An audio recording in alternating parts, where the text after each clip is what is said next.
출애굽기 8장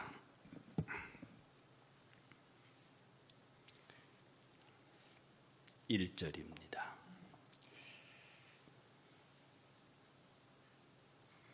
출애굽기 8장 1절 함께 봉독합니다.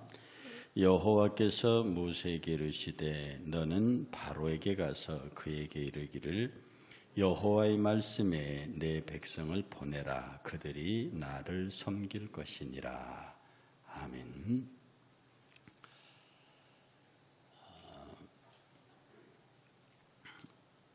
이 제사의 핵심이 피 흘림으로 되어 있습니다. 우리가 앞서 공부했던 장막의 핵심이 조각목이었어요. 조각목으로 이스라엘의 성막의 기둥이며 대를 만들 때 조각목으로 썼거든요. 그런데 그 조각목은 말씀드렸던 대로 정말 건축재료도 쓸 수 없고 화목으로만 쓸 수밖에 없는 그런 내구성이 있고 단단하긴 해도 목재로서는 참 쓰기가 불편한 그런 예수 그리스도, 아무도 우리가 그를 귀히 여기지 아니하였도다라고 하는 이사야의 예언처럼 그런 조각목으로, 그 다음에 제사, 이 5대 제사를 포함한 구약의 제사의 핵심은 피 흘림입니다. 그런데 이 피는 생명과 관계되어 있단 말이에요. 그런데 피는 생명과 관계되어 있는데 생명은 뭐와 관계되어 있냐면 창조와 관계되어 있습니다. 그래서 하나님께서 창세기 1장 26절에 우리가 우리의 형상대로 우리를 따라 사람을 만들고 라고 해서 사람을 만드는 그 창조는 생명의 창조였습니다. 그래서 창세기 1장과 2장에 나타난 창조는 생명의 창조예요. 우리 인간의 생명 물론이고 짐승들의 생명까지 생명을 창조하는 것이 하나님의 첫 번째 이 세계에 나타나신 모양이고, 이 생명의 타락이, 생명의 죽음이 아담과 하와의 타락이에요. 그래서 성경의 제1주제가 피 흘림과 관계돼서 제1주제가 하나님의 창조, 생명의 창조고, 두 번째 주제가 인간의 타락입니다. 생명의 죽음이에요. 그리고 세 번째 주제가 뭐냐면 이 죽은 생명을 되살리기 위한 하나님의 시작이에요. 그게 복음이에요. 그게 출애굽입니다. 그게 출애굽이에요. 그래서 출애굽을 할 때 이 사람들이 그냥 출애굽하는 게 아니라 마지막 10가지 재앙이 내릴 때에 하나님께서 양을 잡아서 그 고기는 서서 우슬초와 더불어 먹고 그 피는 문설주와 기둥에 발라서 10가지 재앙의 죽음의 사자가 지나갈 때 그 문설주의 피가 묻어있는 집을 넘어가게 만들고 그것이 없는 이집트의 모든 왕으로 포함해서 모든 백성이 이르기까지 그들의 장자와 짐승의 장자까지를 다 치는 그런 재앙이 내립니다. 이때 문설주와 문기둥에 피가 있는 집은 그냥 넘어가는 피의 구원의 역사를 보여요. 그러면서 홍해를 갈라 나오는 일을 합니다. 이것이 생명을 살리는 구원의 복음의 실질적인 모습입니다. 그리고 다시 예배하게 하셨습니다. 생명을 되찾은 인간이 다시 그 생명으로 하나님을 예배하게 했다고요. 에덴 동산에서 생명을 가진 인간이 하나님과 교제했습니다. 하나님을 예배했습니다. 그래서 하나님을 예배하는 것이 곧 인간의 일이에요. 그래서 세계의 이 생명과 관계된 성경의 4대 주제가 뭐냐면 생명의 창조, 생명의 상실, 생명을 회복을 위한 하나님의 역사, 그리고 생명을 회복해 하는 하나님의 예배. 이 네 가지가 피라고 왜 굳이 성경에서 예수의 피 보혈하느냐, 이 보혈로 말미암아 온전히 회복되어지는 일련의 성경의 4대 종합적 주제의 핵심 용어가 피기 때문에, 생명이기 때문에 그렇습니다. 그래서요 하나님을 예배한다는 그 히브리어 단어가 가장 대표적인 단어가 아바드라는 단어입니다. 그런데 이 아바드라는 단어의 원래 내포된 뜻이 뭐냐면 타인을 위해서 내 자신을 희생시켜서 그 타자를 이롭게 하는 행위를 아바드라 그랬습니다. 타인을 위해서 내 자신을 희생시켜서 그 타인을 이롭게 하는 것. 그리고 내 시간과 노력을 노동을 통해서 시간과 노력을 들인 노동을 통해서 그 타인을 이롭게 하는 것. 이게 아바드입니다. 하나님을 예배하는 이스라엘 전체가 그들이 하나님 앞에 나와서 번제를 드리고 제사하고 하나님을 위해서 예배하는 그 일체의 행위를 아바드라고 불렀는데 그게 뭐냐면 하나님 앞에 나아가서 그를 위하여 하나님 앞에 나가서 내 자신을 바쳐서 그를 위하여 내 자신을 바쳐서 하나님을 이롭게 하는 것. 이게 예배의 첫째 모습입니다. 이게 레위기에 나타난 대표적인 번제를 통해서 나타난 예배자의 모습입니다. 하나님을 위하여 내 자신을 바쳐서 하나님을 이롭게 하는 행위. 여기 아바드라는 예배의 문자를 하나님에게 그대로 끌고 왔을 때의 표현입니다. 하나님을 위해서 내 자신을 바쳐 하나님을 이롭게 하는 행위. 그러니까 하나님을 이롭게 하는 건 뭡니까? 그가 영광 받으시게 하는 것이죠. 그러니 하나님 앞에 나와서 내 자신을 드려서 하나님을 위해서 내 자신을 드려서 그의 영광을 드러내는 것, 그에게 영광과 찬미와 경배를 돌려드리는 것, 이게 예배입니다. 하나님을 이롭게 한다는 조금은 원초적인 표현에 집중하시면 됩니다. 예배는 하나님을 이롭게 하는 겁니다. 신앙생활은 하나님을 이롭게 하는 겁니다. 그런데 그 반대편에 뭐가 있느냐? 나를 이롭게 하는 게 있어요. 이게 기복주의 신앙이고요. 이 기복주의 신앙에 이 숨어있는 기복주의 신앙의 밖으로 드러난 종교적 외형이 우상종교, 우상숭배입니다. 사람들이 왜 우상을 숭배합니까? 왜 나무에게 빌고 소에게 빌고 다 바위에게 빌고 물에게 강에게 빌고 왜 인도 같은 데는 소에다 빌고 심지어 파리에까지 비느냐? 복 달라고 비는 겁니다. 세상 사람 우상들 앞에 비는 이유가 그들을 섬긴 이유가 나를 복 달라고 비는 거예요. 그래서 우상 숭배의 밑바닥의 숨은 배경에는 뭐가 있느냐? 인간의 자기 이익이 있습니다. 그런데 반면에 하나님의 이 유대 신앙과 기독교 신앙의 핵심이 뭐냐면 네 자신이 하나님을 위하여 자신을 들여서 그를 이롭게 하라. 이게 예배의 아주 본질적인 핵심입니다. 그래서 하나님께 예배를 드린다. 하나님께 나와서 예배를 드린다는 것은 어떻게 하면 하나님께 영광이 될까? 어떻게 하면 하나님을 기쁘시게 하는 것이 될까? 어떻게 하면 하나님의 시선이 나를 향하여 주목하게 할까? 라는 뜻의 예배 아바드가 우리에게 실천될 때 비로소 우리는 온전한 예배를 드릴 수 있습니다.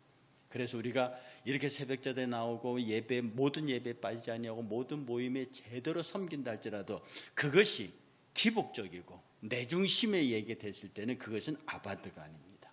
하나님, 내가 정말 작은 것이라도 최선을 다해서 주의 영광을 위해서 주의 나라를 위해서 드려지고 쓰여지고 하나님께서 이 일을 통해서 영광 받으실 수 있도록 하나님께서 나를 받으시옵소서라고 하는 헌신이 아바드고요. 두 번째, 아까 두 번째 말씀드렸던 이 아바드가 시간과 노동력을 바쳐서 하나님을 이롭게 하는 행위, 즉 아까는 나를 온전히 나와서 하나님께 내 자신을 드려서 한다는 뜻이고요. 지금 두 번째 뜻은 그를 위해서 노동을 한다는 뜻이에요. 일을 한다는 뜻입니다. 이 아바드라는 말의 뜻에요, 노동하다는 말이 있습니다. 아바드가 예배하다는 말도 되고요, 노동하다라고 하는 말도 있습니다. 일한다는 말 뜻도 있습니다. 그래서 이 아바드의 명사형이 아보다인데 이게 노동이라는 뜻입니다. 그러니까 아바드, 일하다, 예배하다의 명사형이 일, 노동 이겁니다. 그러니 하나님 향한 예배에서는 노동이라는 개념이 있습니다. 그래서 기독교 수도원의 역사에서도 하는 말이 있어요. 기도하면서 일하라. 그래서 청교도들은 성도의 일반 사회 속에서 일이 곧 예배라고 그랬습니다. 일이 예배다라는 사상이 어디서 나오냐면 예배에서 나왔습니다. 아바드라는 말에서 나왔습니다. 그 청교도들은 제도를 뜯어고치려고 하지 않습니다. 법을 뜯어고치지 않아요. 왜? 법과 제도는 어차피 부족한 인간이 만드는 거니까 그거 만들어봤자 부족하고 모자란 인간이 그 법을 집행하면 반드시 하자가 생긴다는 거예요. 그래서 영국 사회가 불문헌법을 갖고 있습니다. 우리는 조금만 일만 생기면 법을 만들죠. 그러니까 법과 법이 부딪혀가지고 일을 못하게 만듭니다. 그러니 법이 너무 헷갈리니까 변호사들만 먹고 사는 세상을 만들려고 한다고 누가 비판까지 하죠. 그런데 이 청교도들 생각은 법이 문제가 아니다. 법이 비록 어설프더라도 그 법을 지키는 사람이 하나님 앞에 일하는 심정으로 서게 되면 사회는 정상적으로 돌아간다고 믿는 겁니다. 지극히 옳은 말입니다. 그래서 이 아바드란 말 속에는 일하면서 노동하다. 그래서 우리의 노동이 반드시 우리의 사회 속에 세상의 일인 노동이 반드시 예배와 연결되게 만듭니다. 예배의 궁극적인 목적이 뭡니까? 하나님을 이롭게 하는 거거든요. 하나님께 영광을 돌리는 거거든요.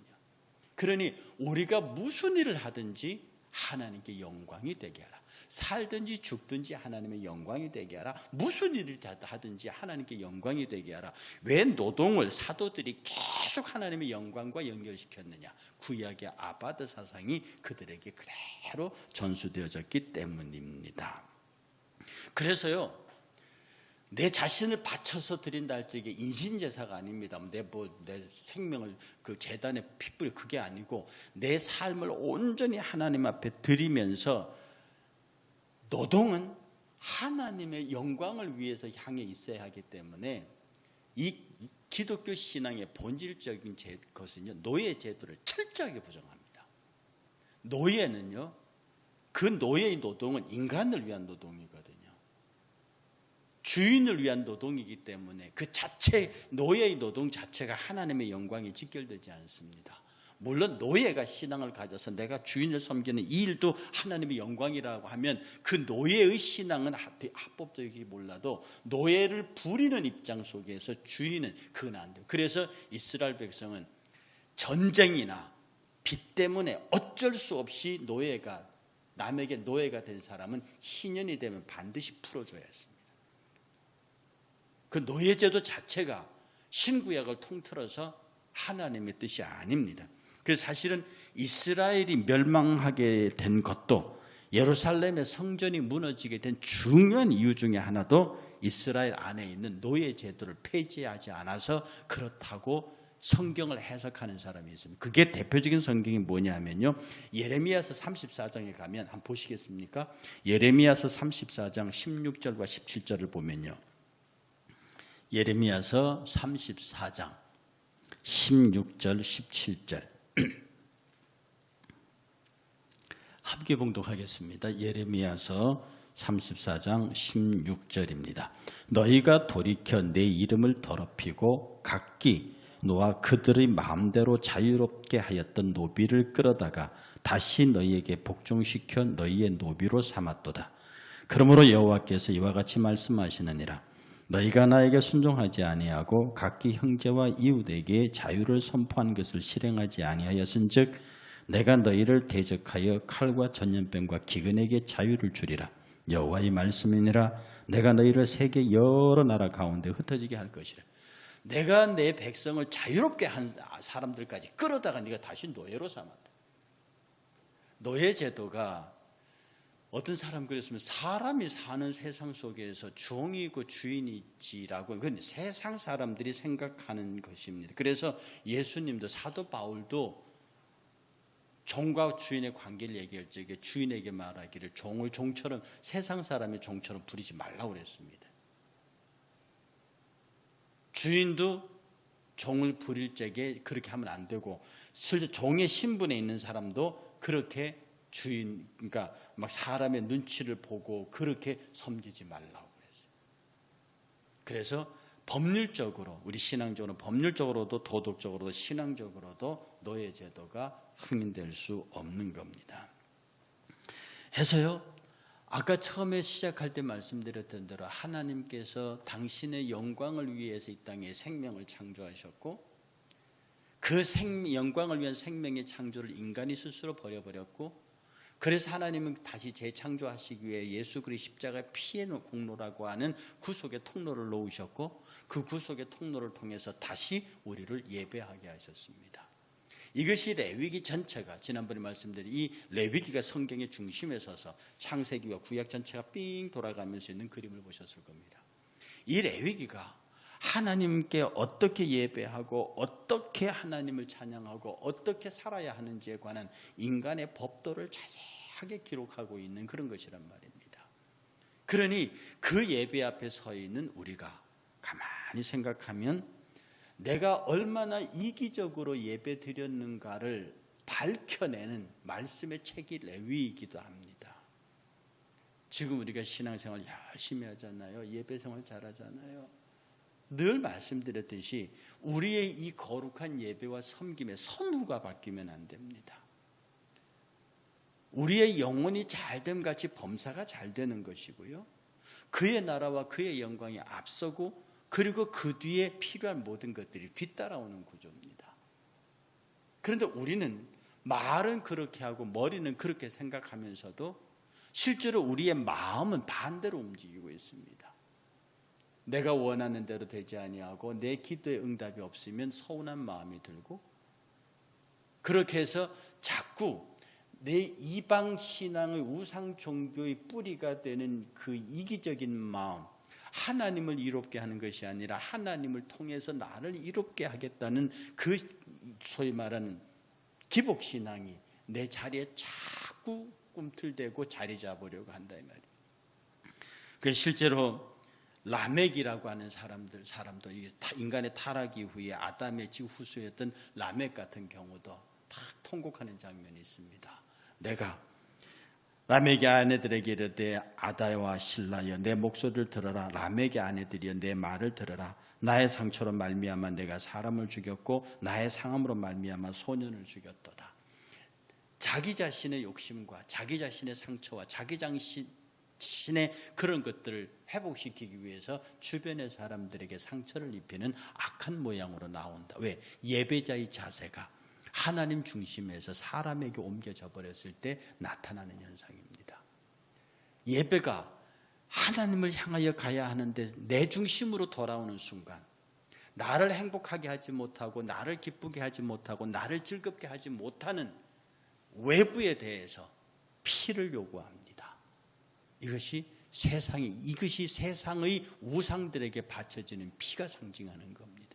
그리고 우리는 비록 우상 종교인은 아니더라도 내 자신을 위한 이기적인 신앙의 중심으로 내 신앙생활을 하게 되면 상대방에게 피를 흘리게 만듭니다. 그의 마음을 아프게 한다는 뜻입니다. 가인 같은 경우에도 그의 노동은 하나님께서 인간을 창조하시고 창세기 2장 5절에서 땅을 갈 사람이 없었다고 그랬거든요. 이 땅이라고 하는 게 뭐냐면 하나님께서 우리 인간에게 허락하신 그 목적지로 진술되어 있습니다. 땅이 인간의 목적지예요. 하나님께서 인간에게 땅을 갈게 하셨다고 그랬거든요. 이 땅은 모든 이 흙을 갈게, 우리 그 2장 5절에 흙을 갈게 한다고 그랬는데 땅을 갈게 한다고 그러는데 그 땅은 흙입니다. 흙을 갈게. 그 땅이란 용어는 흙이란 개념인데, 이 흙은 이 지구의 모든 땅을 구성하는 요소일 뿐 아니라 그 흙이 사람의 재료가 돼요. 그러니까 흙을 간다는 얘기는 땅을 간다는 얘기고요. 그리고 흙을 섬긴다는 말은 이 흙으로 창조된 모든 피조물들을 다스린다는 얘기입니다. 하나님께서는 우리에게, 사람에게 땅을 갈게 하셨어요. 이 몸이 흙으로 된 땅이 된 거거든요. 하나님께서는 인간에게 인간 자체가 이 만물을 다스리며 땅 갈도록 만드셨어요. 이 땅 존재하는 이유가 뭐냐면 하나님의 영광의 생명의 창조가 땅으로부터 시작됐습니다. 그러니 모든 곡식을 심으면 땅에서 심어야 되죠. 그 곡식을 먹고 초식동물이 살고요. 그 초식동물을 먹고 육식동물이 삽니다. 그리고 육식동물이 죽어서 다시 땅으로 돌아가고요. 그 땅에서 다시 풀이 나고요. 이렇게 해서 생명의 사이클이 돌아갑니다. 그러니 이것을 자연 생태계에서는 먹이사슬이라고 그러지만 그 먹이사슬은 하나님의 생명의 연결사슬로 되어 있습니다. 우리는 땅을 경작하며 살아야 합니다. 땅을 경작하며 사는데 최초에 하나님께서 창조하신 그 땅의 경작은요, 땀이 흘리진 곳이 아니에요. 에덴 동산에서 아담의 노동이 모였는데요, 하나님께서 창조하신 아름다운 창조물들을 가꾸며 그들과 더불어 하나님께 영광 돌리고 그들을 돌보는 것이 아담의 일이었습니다. 그런데 하나님께서 그를 에덴에서 추방시키면서 이제는 네 근본이 된 땅을 갈면서 이마에 땀이 흐를 것이라고 그랬거든요. 이마에 땀이 흐를 것이라. 그 이마에서 흐르는 땀은 그는 곧 고통의 노동이 되었는데, 제가 말씀드렸던 대로 하나님께서 그 백성들을 이 에덴에서 내보내면서 여자에게 내렸던 출산의 저주를 이 땅에 사람 난 기쁨의 축복으로 바꾸시고요, 이마에 땀이 흐르도록 노동하라는 남자에게 준 노동의 저주를 고귀한 노동의 축복, 가치로 바꿔주시고요, 그래서 인간에게 주었던 저주를 축복으로 바꿔서 에덴에서 내보내셔서 그 축복의 본질을 회복하게 할 메시아를 약속하시고 그 메시아를 통해서 구원의 역사를 이루게 하셨습니다. 그러니 저와 여러분들이 하나님 앞에 예배자로 서야 한다고요. 하나님 앞에 내 자신을 들여서 하나님을 이롭게 하는 영광 돌리는 자가 되어야 되고요, 그리고 내 자신의 노동이, 내 자신의 일이 예배가 되어야 합니다. 여러분이 무슨 일을 하시든지요, 그 여러분의 일이 아침에 일어나서 저녁에 누울 때까지 모든 일이 하나님께 영광이 되게 돼야 하고요, 그리고 여러분의 마음속에 예배를 하든 일을 하든 이기적인 마음이, 기복적인 신앙이 여러분에게 자리 잡을 때, 내가 에덴 동산에서의 복된 땅을 가는 게 아니라 이 죽음의 저주의 땅을 갈고 있구나. 여러분의 마음속에 이기적인 마음이 들고 여러분의 마음속에 기복적인 신앙이 들고 예수 그리스도의 보혈로 말미암아 주의 영광을 위해서 살겠다고 하는 순수한 신앙 고백에서 그 그늘에 숨어서 내가 좀 더 잘 먹고 잘 살고 물질적으로 사회적으로 형통한 삶을 예수를 통해서 얻어보겠다고 하는 그 마음이 떠오를 때, 내가 저주받은 땀 흘리는 땅을 갈고 있구나. 그렇게 해서 빨리 에덴의 경작지로 돌아와야 합니다. 가인이 그래서 하나님에게 버림을 받았고 아벨이 하나님의 선택을 받았습니다. 다 이걸 떠나서요, 우리의 삶의 예배의 본질이 회복되면 이 레위기의 예배 번제는 치열하게 말합니다. 왜 내가 너희를 불러냈느냐? 밖에 나와서 예배하게 하려고. 왜 너희를 구속했느냐? 왜 내 아들 예수 그리스도 십자가에 못 박았느냐? 너를 구속해내서 나에게 예배하게 하려고, 내가 영광 받으려고. 그래서 구원의 목적이 우리 인간이 아니라 하나님입니다. 창조의 목적이 하나님에게 있듯이, 창조의 목적이 하나님께 영광이 있듯이 우리를 십자가의 피로 구원하신 목적이 하나님께서 영광 받으시기 위함이에요. 하나님께서 영광 받으시기 위함인데 아담과 하와가 쳐다보면서 나도 하나님과 같이 될 수 있다라고 하는 이기적인 생각에 타락을 만들었고요, 예수 그리스도 십자가로 말미암아 하나님의 구원 받았는데 그 구원을 통해서 바라보면서 내가 잘 되겠다고 생각하는 순간 다시 우리는 두 번째 타락의 길로 들어갈 수 있습니다. 아니, 오늘 우리가 예배자로 서자. 이기적인 예배가 아니라 이타적 예배자. 우리 하나님을 섬기고 내 사랑하는 성도들을 섬기고 그런 과정에서 하나님 앞에 온전히 나아가는 예배자. 내 자신을 들여서 하나님의 영광, 하나님을 이롭게 하고 내 자신을 들여서 내 이웃을 이롭게 하고, 그러므로 주의 자비와 사랑과 치료가 강같이 흘러서 모든 사람들이 기뻐하시는, 우리의 마음을 만지시는 주님과 더불어 사는 모든 예배자들의 축복 가운데 있기를 주의 이름으로 축원합니다.